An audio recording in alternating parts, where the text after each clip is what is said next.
I thought my son had hung up, but the call was still connected. And what I heard next didn't just break my heart, it exposed the plan they'd been hiding from me for months.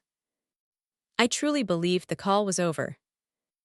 You know that soft little silence after someone says goodbye, when you hear the faint click, and your heart settles because the conversation ended on a warm note. That's what I thought had happened. But then I heard my son's voice again. Not speaking to me.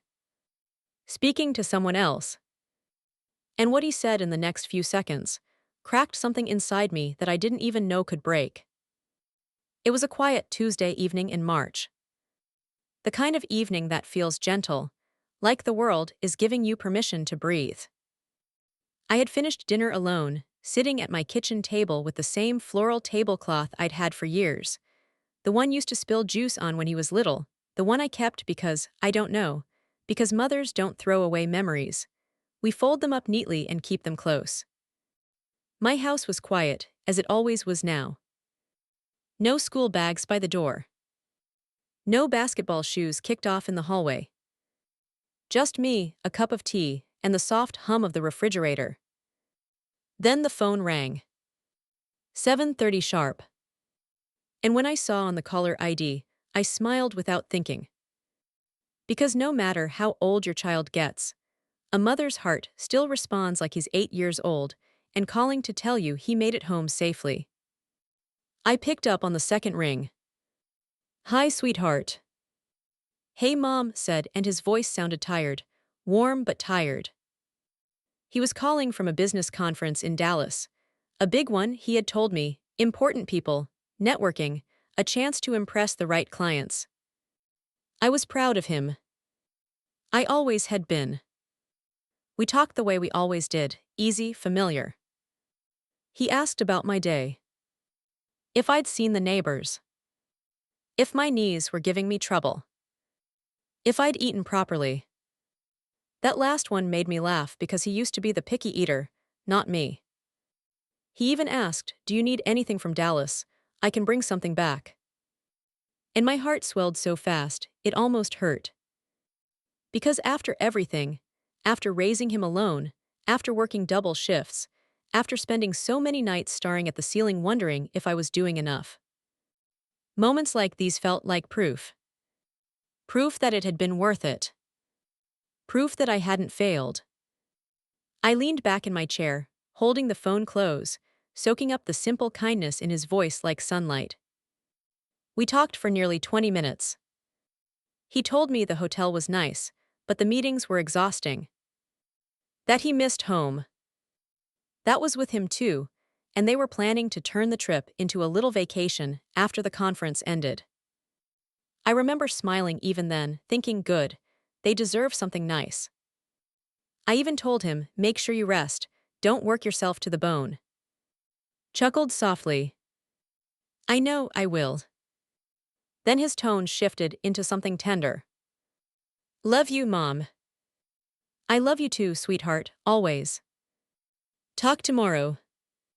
Tomorrow, I said, happy.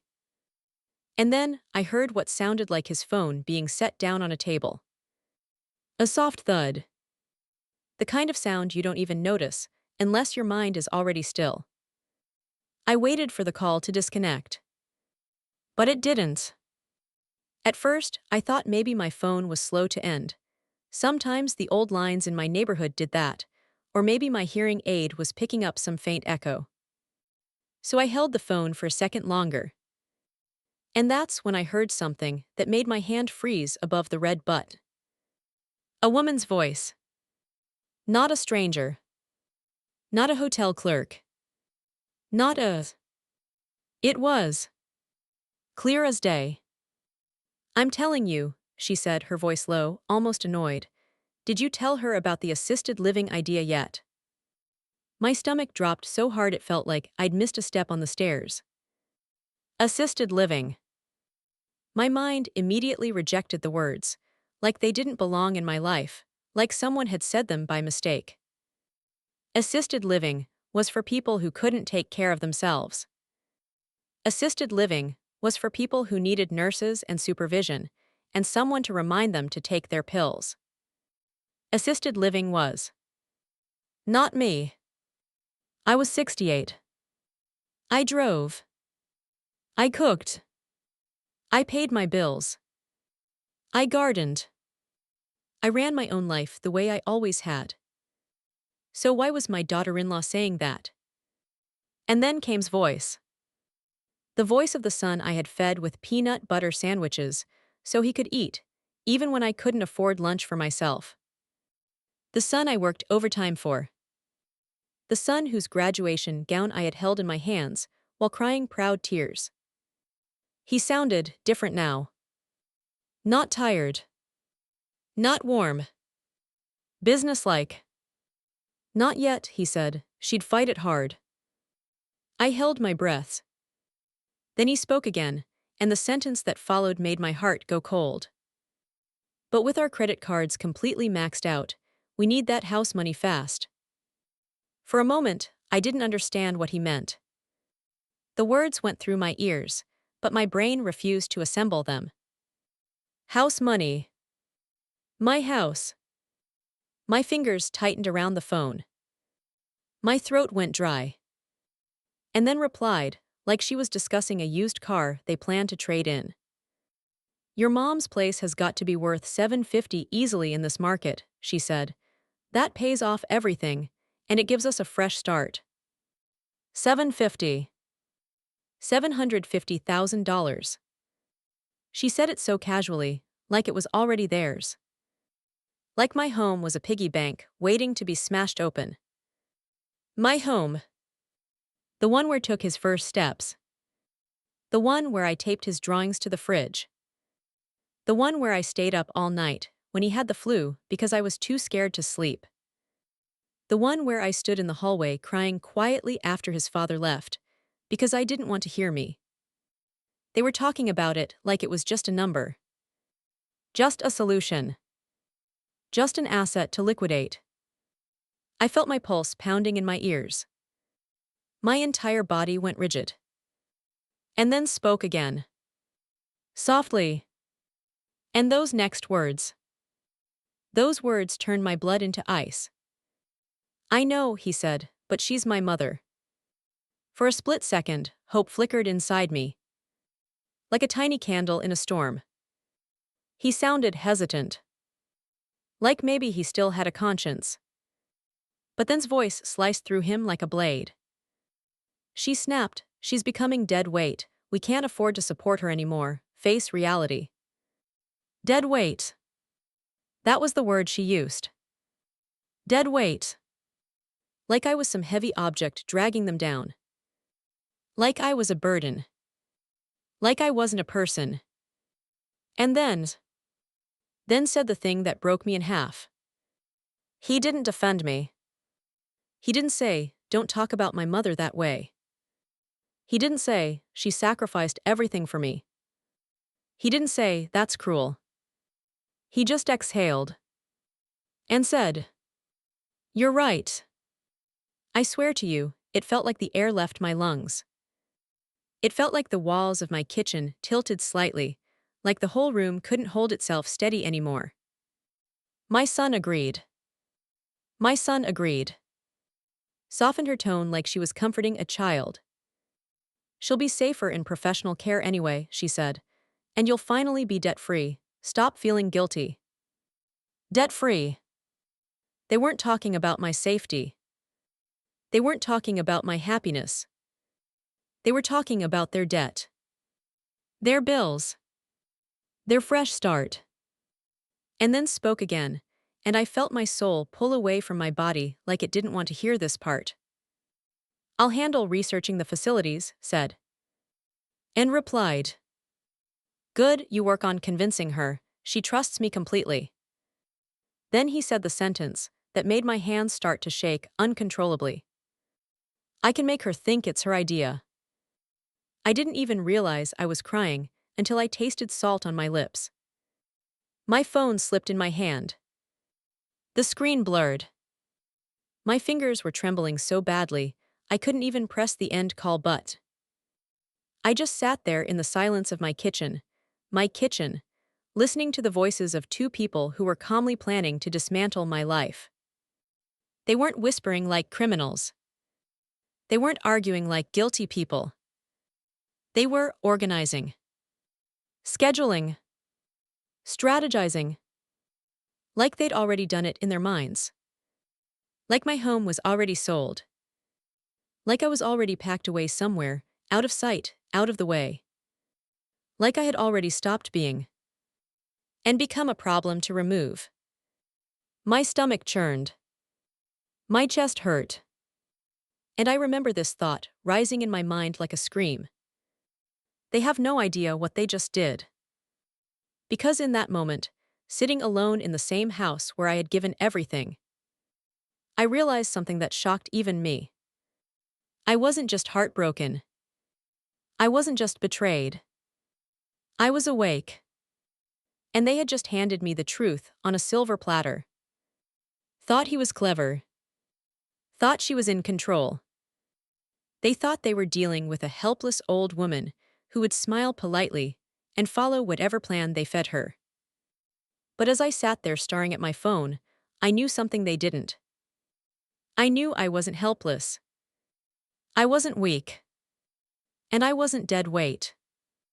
And whatever they planned to do to me when they got back from Dallas, I was going to make sure they never forgot what happens when you underestimate a mother who has nothing left to lose. Because they thought this story was about my ending. But they were wrong. It was about their consequences. And it was just beginning. If you had asked me a week before that phone call what kind of son was, I would smiled. I would told you I was one of the lucky ones. I would said my boy is kind.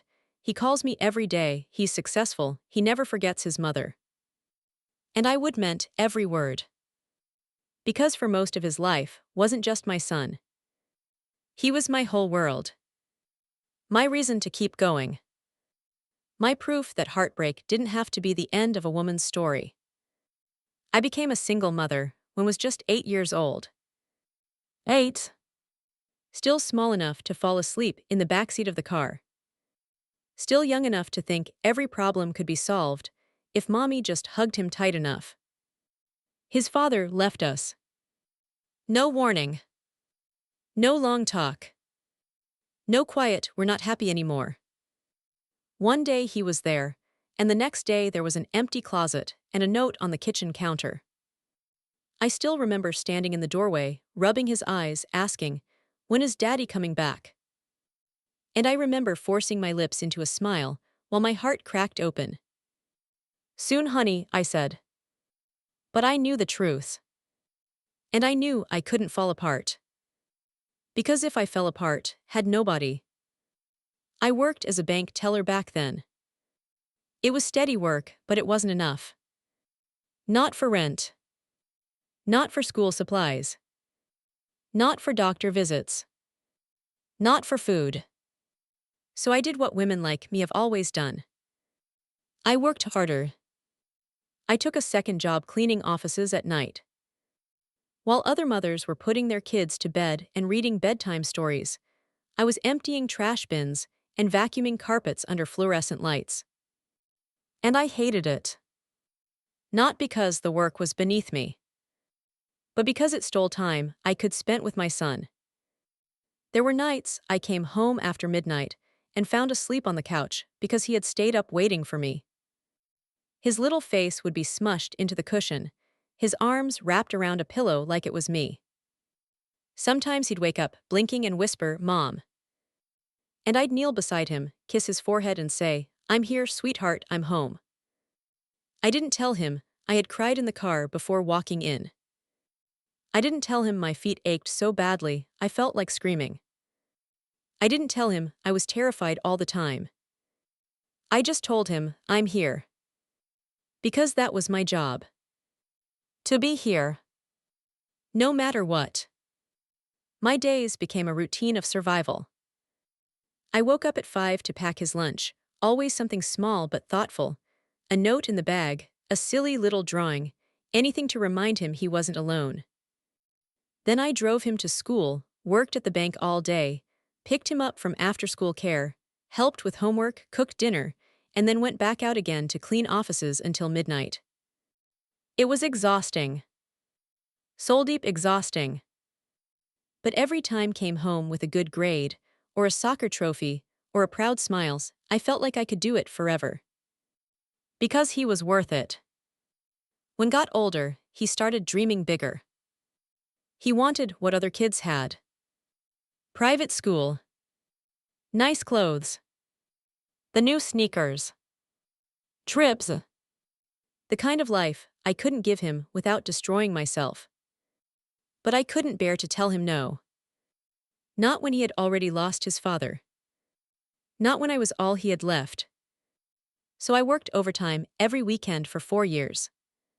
4 years. I lived on peanut butter sandwiches. I mended clothes instead of buying new ones. I clipped coupons like my life depended on it. And went to private school. And I watched him walk across the stage at graduation, wearing a crisp gown, smiling like the world belonged to him. I cried so hard I couldn't even breathe. Not because I was sad. Because I was proud. I thought I did it. I kept him safe. Then came college. Didn't want the local state school. He wanted a prestigious university out of state, one of those schools people brag about in church and put stickers for on their car windows. And when he asked me, his eyes shining with hope, I didn't have the heart to crush it. So I took out loans. I worked holidays. I did everything short of selling my soul. And I did sell something else. My mother's wedding ring. The last piece I had of her. I remember holding it in my hand before pawning it, whispering, "I'm sorry, Mama." But in my mind, I told myself it was worth it. Because it was. 4 years. Over $100,000. And when he walked across that stage, I was clapping like my hands would never stop. I looked at him and thought, this is what love does. Love sacrifices. Love gives. Love builds. And I truly believed that one day, when I was older, my son would remember. He'd protect me. He'd honor me. He'd cherish me the way I cherished him. And for a long time he did. He got a good job. He called me often. He introduced me proudly to people as my mom. When he met, I thought, good, he won't be alone. They dated for 3 years, and when they got engaged, wanted what she called a dream wedding. The venue alone cost more than I made in 6 months. But I smiled. And I wrote checks. And I dipped into my retirement savings. Because I told myself, this is the last big thing I'll ever have to do. After the wedding, they started house hunting. Tampa prices were climbing, and the down payment was hard. Came to me one evening, with that familiar look in his eyes. The look that said, "Mom, I need you." And of course, I said yes. I gave them $50,000 from the life insurance payout I'd received after my husband passed. Seeing them move into their own home felt like the happy ending I had earned. Like I had finally crossed the finish line. But what I didn't realize was that I had taught my son something dangerous. Not with my words, but with my actions. I had taught him that no matter what he did, I would fix it. No matter what he needed, I would provide it. No matter what it cost me, I would carry the weight. And once someone learns, you will always sacrifice. Some people stop seeing you as a person and start seeing you as a resource. Looking back now, I can see it. The subtle shift. The little warning signs I ignored. The ways calls started becoming less about me and more about money. The ways compliments always had a sharp edge underneath. The way they began looking at my house like it was already theirs. But at the time, I didn't see any of that. Because I wasn't watching my son like an enemy. I was watching him like a mother. And mothers don't expect betrayal. It didn't happen all at once. That's the thing people don't understand about betrayal. It rarely arrives with fireworks and shouting and slammed doors. Most of the time, it arrives quietly, like a drip from a broken faucet. One drop at a time. Until one day, you look down and realize your whole life is flooded. For me, it started about a year before the Dallas trip. Called me on a Wednesday afternoon. His voice was different from the start. Not cheerful. Not relaxed. It had that tight, clipped sound people get when they're holding back panic. "Mom," he said, I lost my job." I remember standing in my kitchen, holding the phone to my ear, staring out the window at my backyard. The sun was bright. Birds were hopping around the grass, like nothing in the world was wrong. And yet, in that moment, the air inside my house felt heavy. "What?" I whispered. "The marketing firm," he said. "They did layoffs, a whole department, it wasn't my fault." His voice cracked on the last words. And just like that, I was the independent woman anymore. I was mom. The one who fixes. The one who comforts. The one who makes things okay. "Oh, sweetheart," I said, and my eyes burned with tears. "I'm so sorry." Exhaled hard. "I've been applying everywhere," he said quickly. "I've already got interviews lined up. It's just, right now we're short." Then came the pause. That familiar hesitation. The one I'd heard when was little, and he'd broken something valuable. "Mom," he said softly, "I hate to ask." My chest tightened. Even before he said the words, I already knew what was coming. "We need help with the car payment this month," he said. "Just this month, until I find something." I didn't even hesitate. Not even a second. "Of course," I said. "How much?" "$450," he said, sounding relieved already. $450. It was nothing compared to what I'd sacrificed for his schooling, his wedding, his down payment. I transferred it that same afternoon. And I told him, "Don't worry about paying it back, it's what family does." His voice warmed again. "You're the best mom in the world," he said. And I felt proud. Proud that I could still help. Proud that my son trusted me.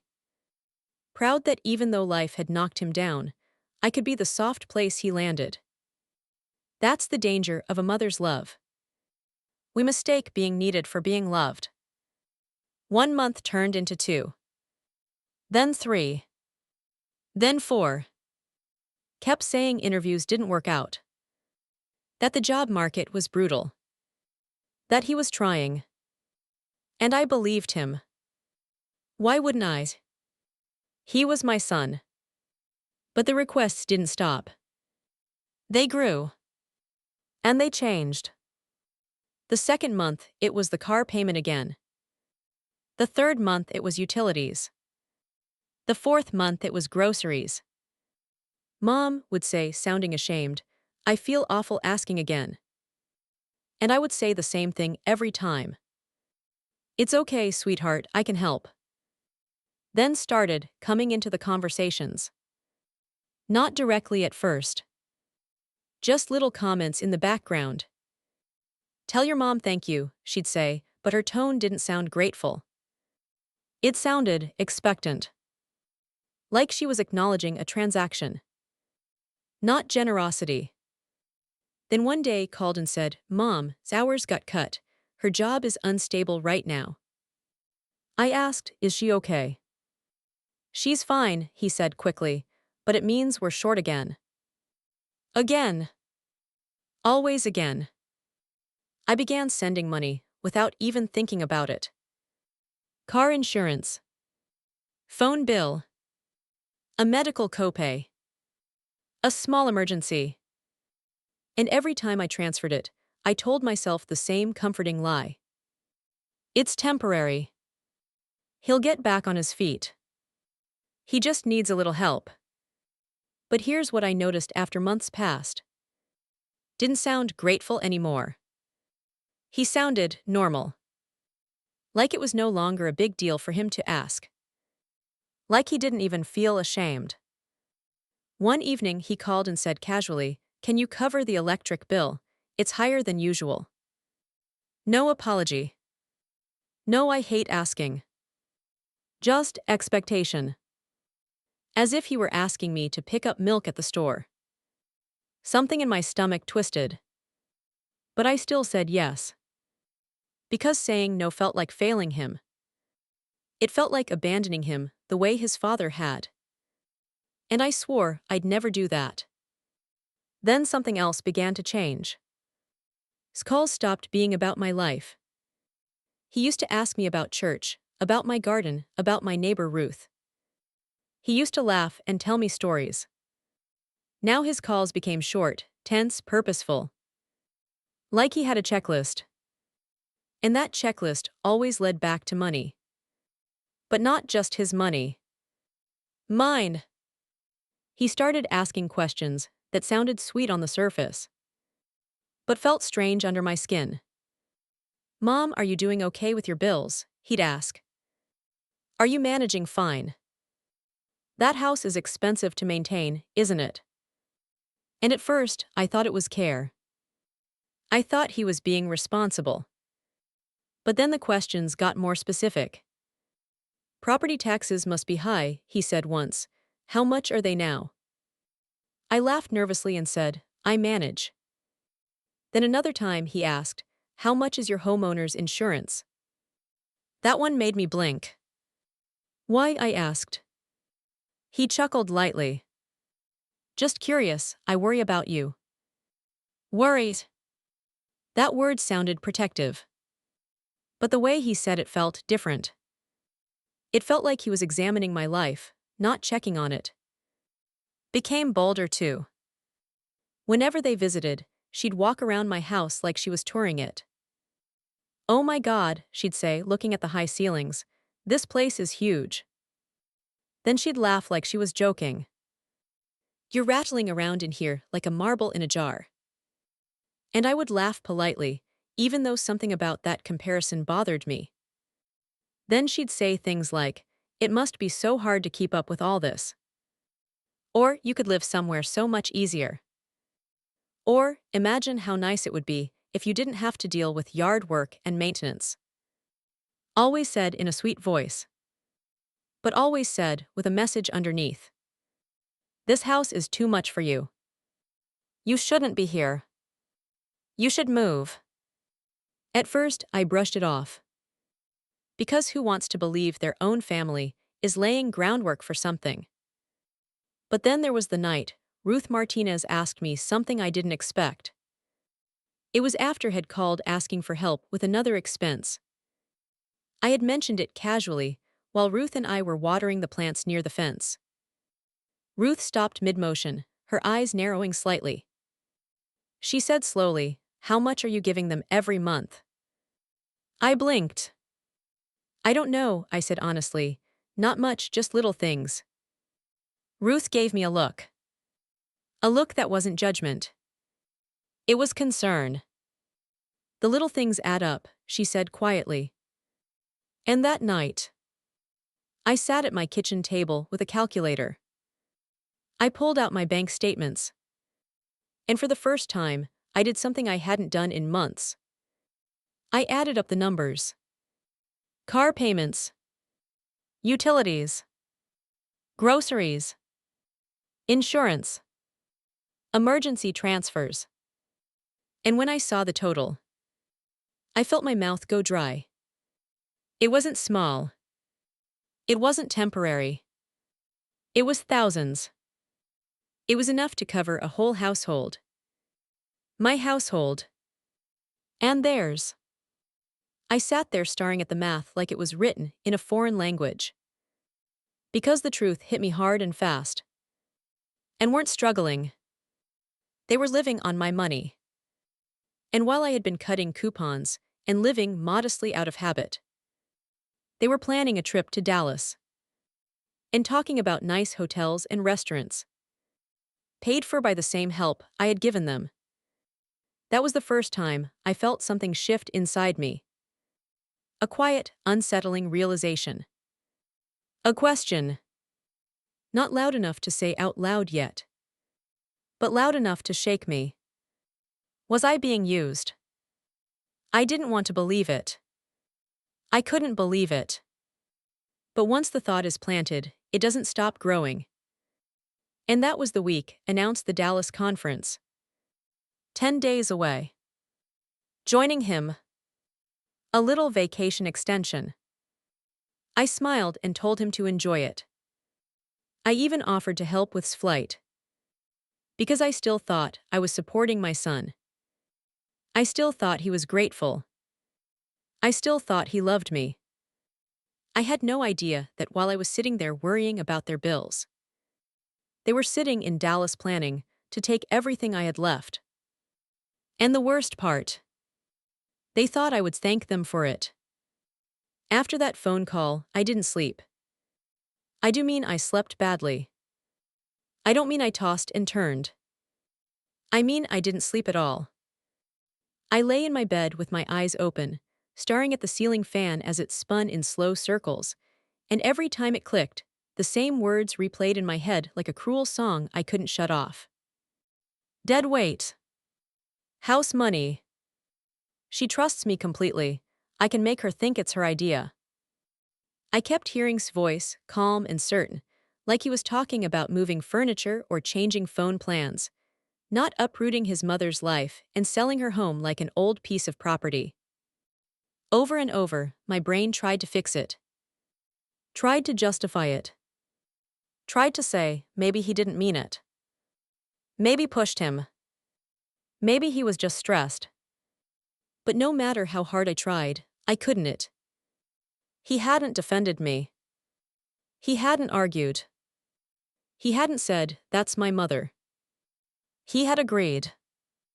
And that was the moment something deep inside me shifted. Something that had been soft for decades became solid. Like a door closing. The next morning, Wednesday, I woke up in the same house that suddenly felt unfamiliar. Not because anything had changed physically. The curtains were still the same. The family photos were still lined up on the hallway wall. But now every corner felt haunted by a new truth. My home wasn't just my home anymore. In his mind, it was a pile of money he needed.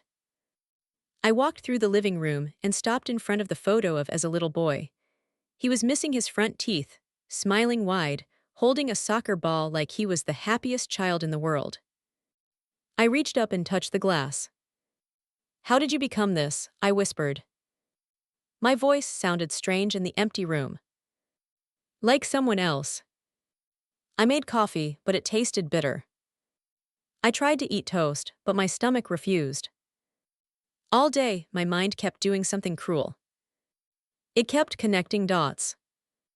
Little moments from the past year that I had ignored now made perfect sense. The questions about my insurance. The comments about the house being too big. The way would look around the kitchen, as if she were measuring it. The way would mention stories about elderly people falling at home.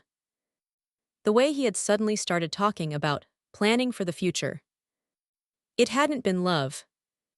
It hadn't been concern. It had been strategy. A slow, careful setup. A trap.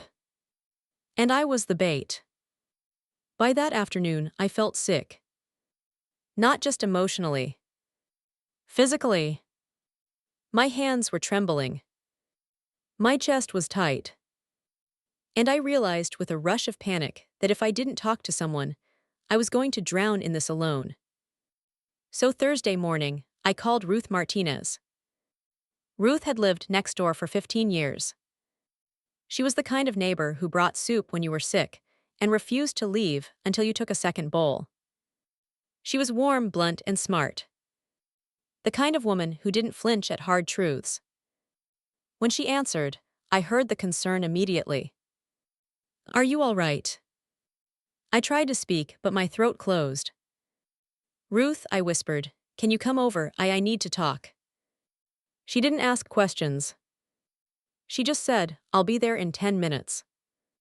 When she arrived, she took one look at my face and pulled me into a hug so tight, I almost broke down completely. We sat at my kitchen table, where I had eaten dinner alone the night my life cracked open. Ruth poured coffee, and for a moment she let me breathe.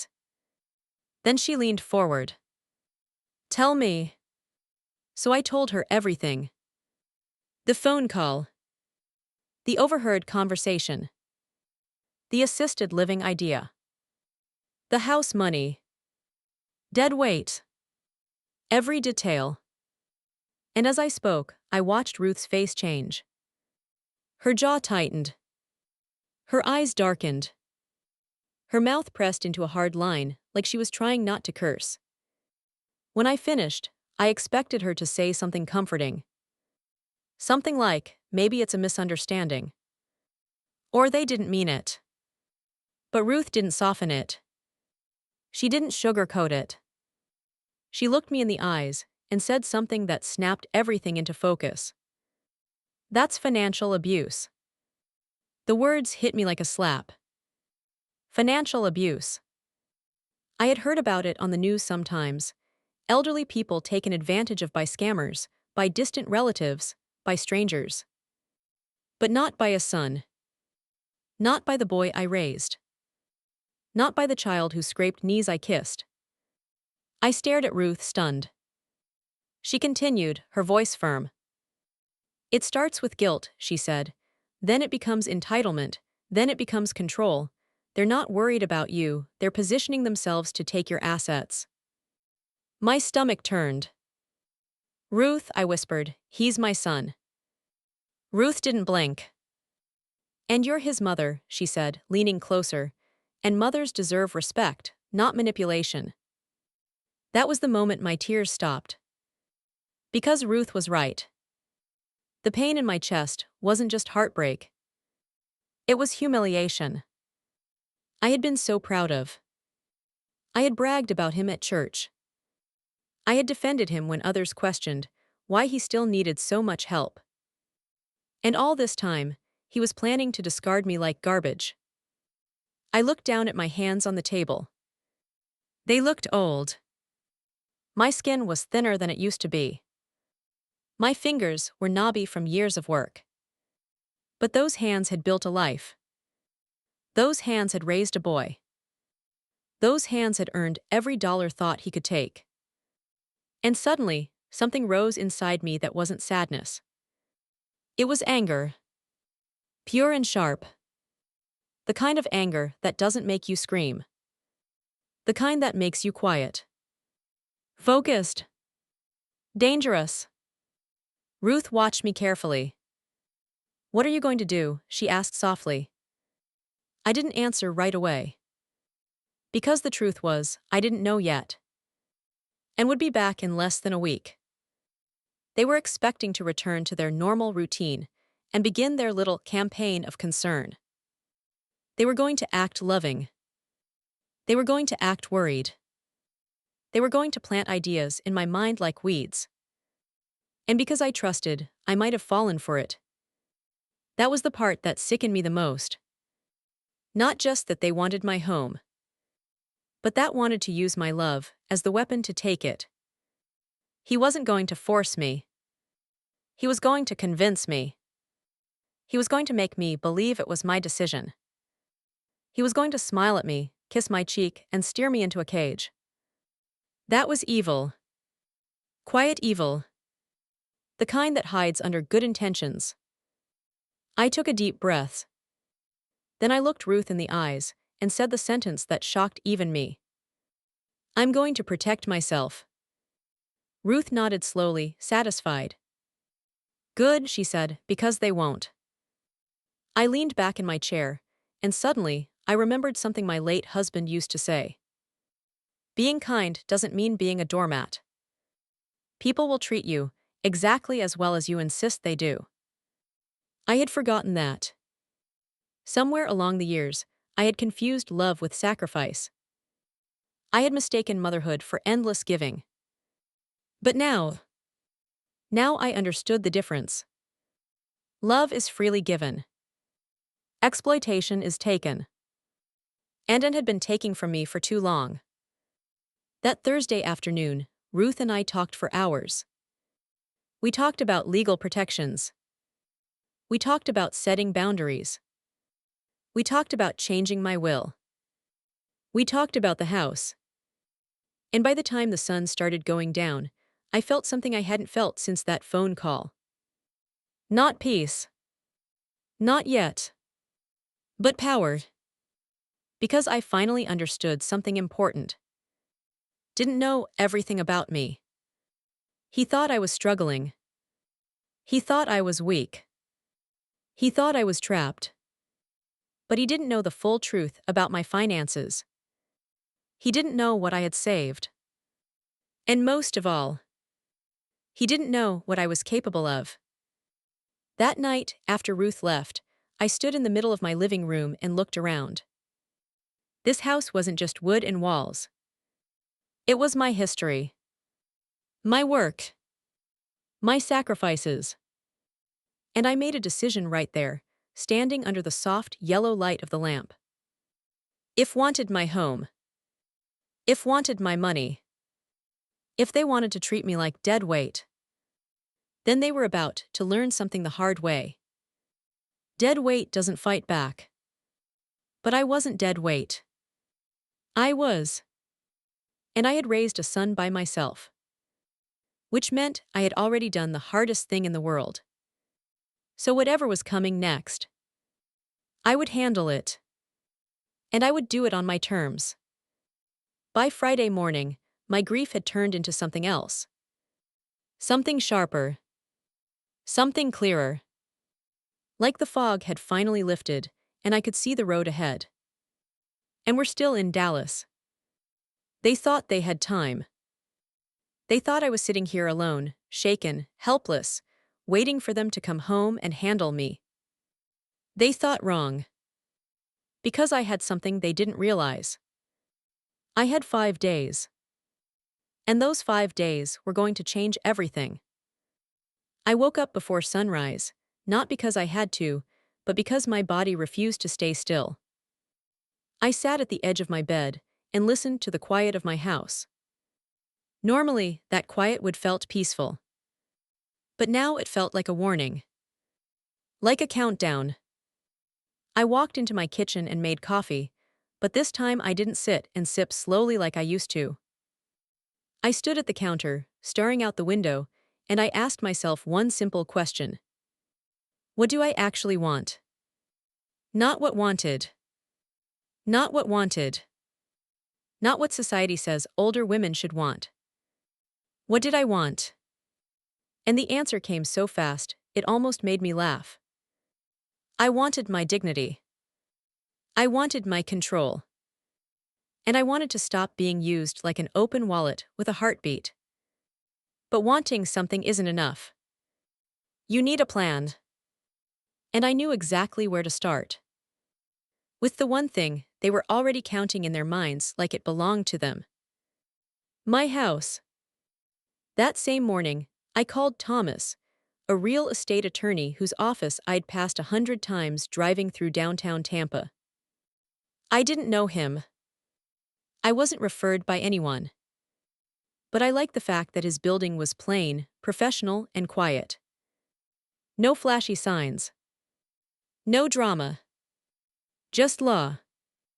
And law was what I needed. When his receptionist asked why I was calling, I kept my voice steady. I need to understand my legal rights about selling my property, I said. There was a pause. Then she said, we can fit you in this afternoon. I hung up and stared at my phone, feeling my heartbeat pounding in my throat.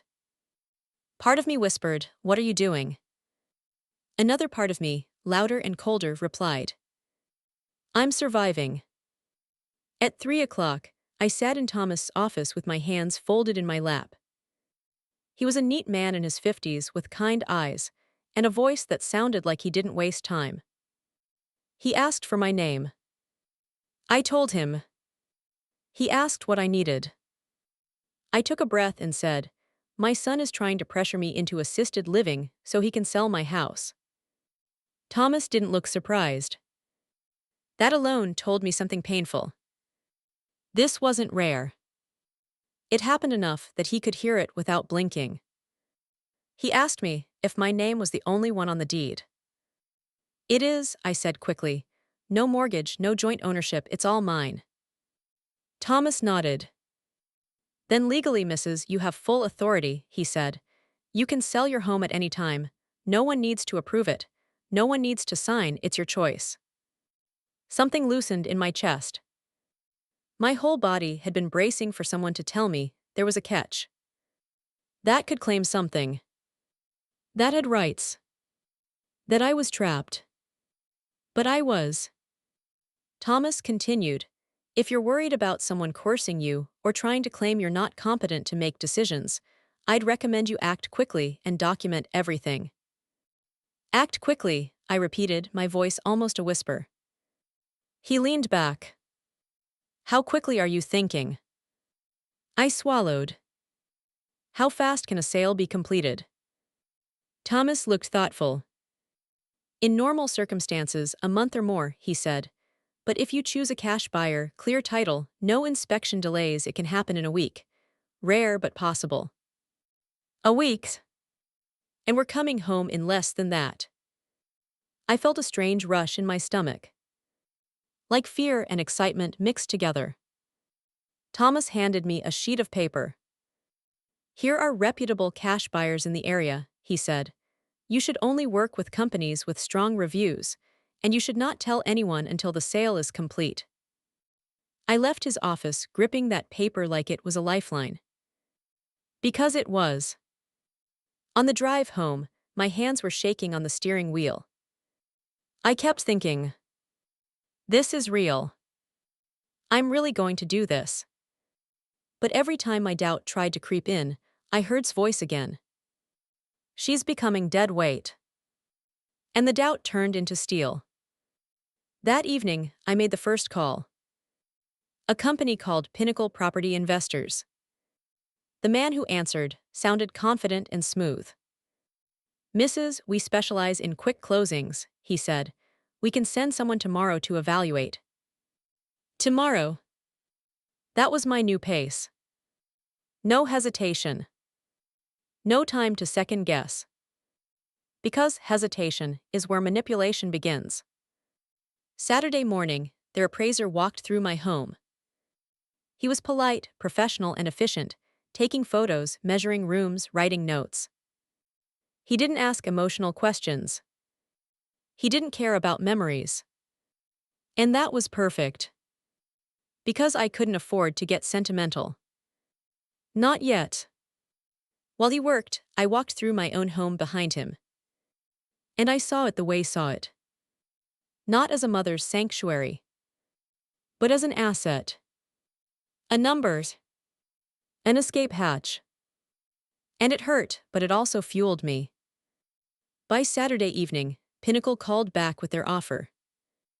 Based on neighborhood comparables, county assessment, and current market demand, the representative said, we can offer $750,000 cash with a 5-day closing. I almost laughed. $750,000. The exact number had said. Like they had been so sure, so smug, so calculating.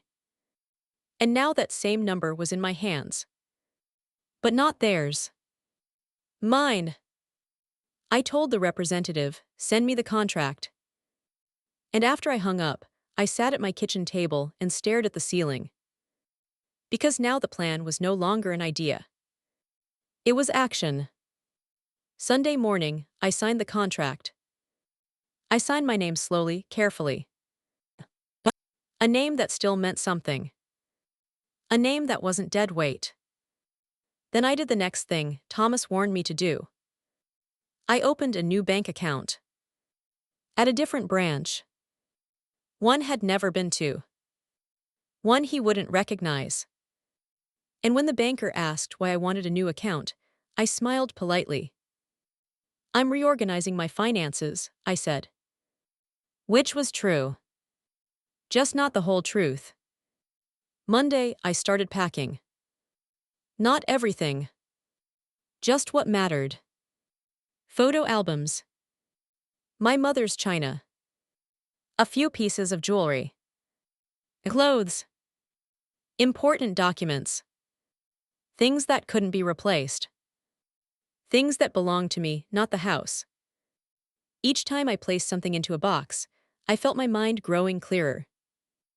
This wasn't me losing my home. This was me reclaiming my life. By Tuesday, Ruth came over and helped me sort through the hardest things. The little handmade cards had given me as a child. The Father's Day cards he made for his dad before the man abandoned us. The drawings. The school pictures. I stared at them for too long, and Ruth gently touched my arm. She said softly, "Don't let nostalgia talk you out of survival." I nodded, blinking back tears. Because she was right. Those were memories. But the people I had made them with had changed. Or maybe I had only just finally seen who they really were. By Wednesday, everything was moving fast. The closing was set for Friday morning. And that meant I had 2 more days to do what and never expected. Disappear. Not in a cruel way. Not in a dramatic, runaway way. In a powerful way. In a way that said, "You do not control me. You never did." That night, I stood in the doorway of my bedroom and looked around. I had slept here for decades. I had cried in this room. Prayed in this room. Held's hand in this room when he had nightmares as a child. And now I was leaving. But I didn't feel weak. I felt free.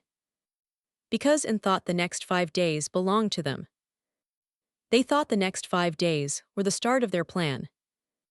They didn't realize the next 5 days were the end of it. Friday morning arrived like a storm. Not loud. Not chaotic. But unstoppable. I woke up before my alarm and sat on the edge of my bed in the dim light of dawn, listening to the quiet.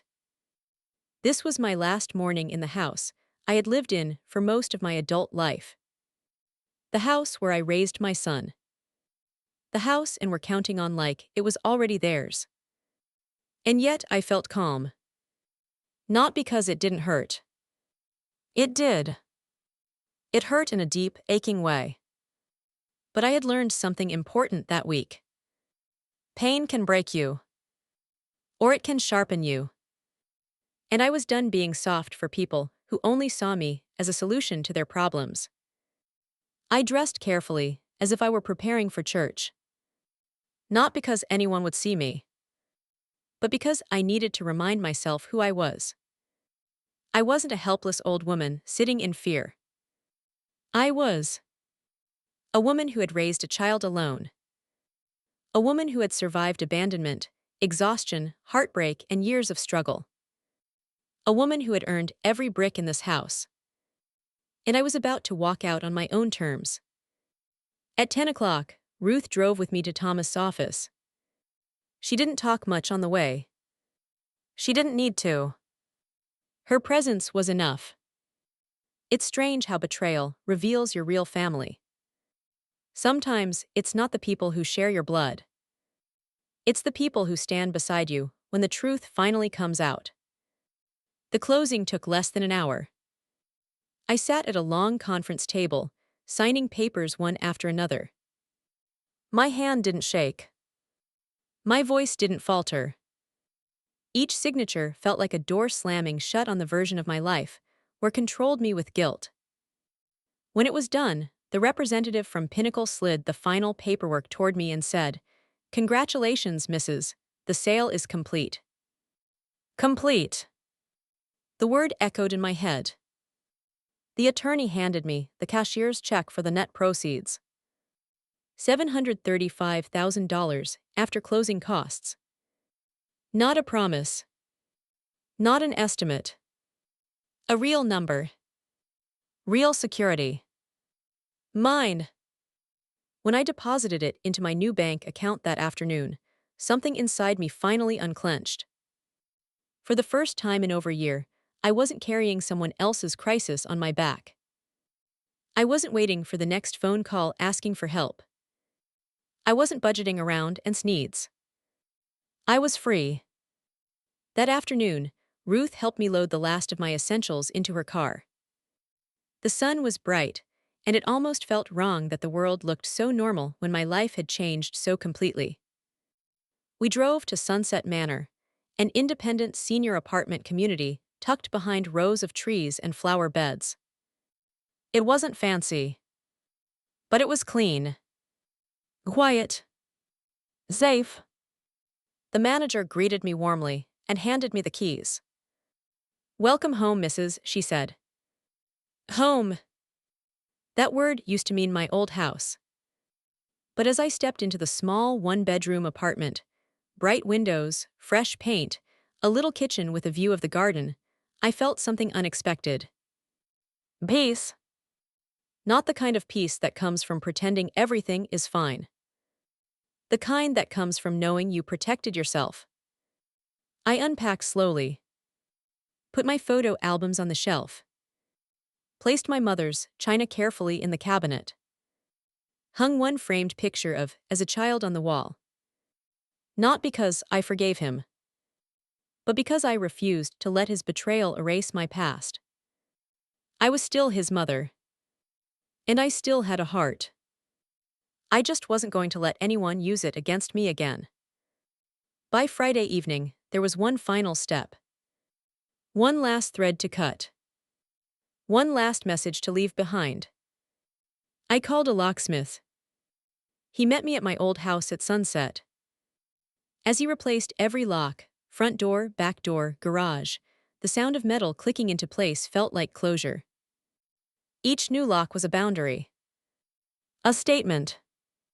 A warning. When he finished, he handed me the new keys. I held them for a moment, the weight of them cold in my palm. Then I stepped inside my old house one last time. The rooms were mostly empty now, stripped of personal things. The echoes made it feel bigger than it ever had. Lonelier. I walked through the hallway slowly, touching the wall where height marks were still faintly visible. 8 years old. 10. 13. 16. All the years, I thought I was building a man who would love me back. I stopped in the kitchen. The kitchen where the phone call had happened. The kitchen where I had been shattered. And I placed an envelope on the counter. Right where and would see it the moment they walked in, assuming they could get in. The letter inside was only one page. No screaming. No insults. Just truth. I read it one last time before sealing it, and my voice trembled slightly as I whispered the words aloud. Dear Aunt, if you're reading this, you already know the house has been sold. I took a breath. I heard every word of your conversation on Tuesday night when forgot to hang up his phone. I heard you call me dead weight. I heard you plan to manipulate me into assisted living so you could sell my home for your debts.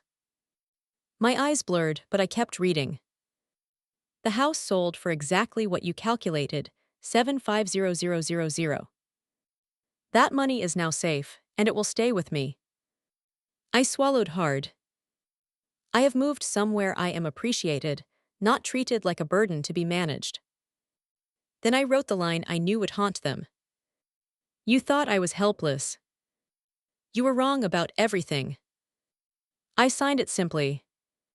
Love, Mom. And I didn't add anything else. Because I didn't need to. The truth was enough. When I left the house that night, I didn't turn back. I didn't linger. I didn't let nostalgia trap me in the doorway. I locked the door behind me. And I walked away. Saturday morning, I woke up in my new apartment. I made coffee. I opened the blinds. Sunlight spilled into the room, soft and warm. I sat at the small kitchen table and read the newspaper like nothing dramatic had happened. But in my heart, everything had happened, and would be landing in Tampa that afternoon. They would come home, expecting to return to comfort, to security, to the house they planned to turn into their financial rescue. They would walk up to the front doors, and their key wouldn't work. They would look around, confused, then angry, then frantic. Then they would see the envelope on the counter. And they would finally understand something they never expected. Their plan failed. And not because someone stopped them. Because the person they underestimated moved first. That evening, my phone rang. I watched it ring and didn't answer. It rang again. And again. By the time I went to bed, I had 12 missed calls. And several voicemails. I deleted them without listening. Not because I wasn't curious, but because I already knew what they would say. Mom, please. Mom, it's a misunderstanding. Mom, we can explain. People always want to explain when they get caught. Not when they're planning the betrayal. Only when the betrayal backfires. Days passed. The calls continued. The messages grew more desperate. Cried on voicemail, claiming she never meant it like that. Begged, saying he was sorry. That he didn't mean those words. That he loved me. But here's what I knew now. Love doesn't call you dead weight. Love doesn't plan to trick you out of your home. Love doesn't turn your trust into a weapon. 2 weeks later, Ruth came over to my apartment with an update. They're staying in a cheap motel, she said, shaking her head. They look shell-shocked. Good. Now they knew what it felt like to lose security without warning. Months later, the truth unfolded like it always does. Without my money holding them up, their debt collapsed in on them. Their marriage cracked under the pressure. And divorced. They went separate ways. And I never once regretted what I did. Because the lesson wasn't about punishment. It was about boundaries. It was about dignity. It was about remembering that being a mother does not mean being a doormat. At 71, I was thriving. I joined a book club. I started painting again. I made friends who asked about my day without calculating my net worth. And eventually, I changed my will. Not out of spite. Out of truth. I left everything to an animal shelter and a scholarship fund for single mothers. Because I wanted my legacy to help people who understood sacrifice. Not to reward people who tried to profit from it. And sometimes, late at night, I still hear his voice in my memory. She trusts me completely. And then I hear my own answer to that. Not spoken aloud, but carved into my heart. Not anymore. Because trust, once broken that completely, doesn't heal back the same. And if there's one thing I learned from all of this, it's this. You can love someone with your whole heart and still walk away when they choose to destroy you. That's not cruelty. That's survival. That's self-respect. That's wisdom. And at my age, wisdom is worth more than any house,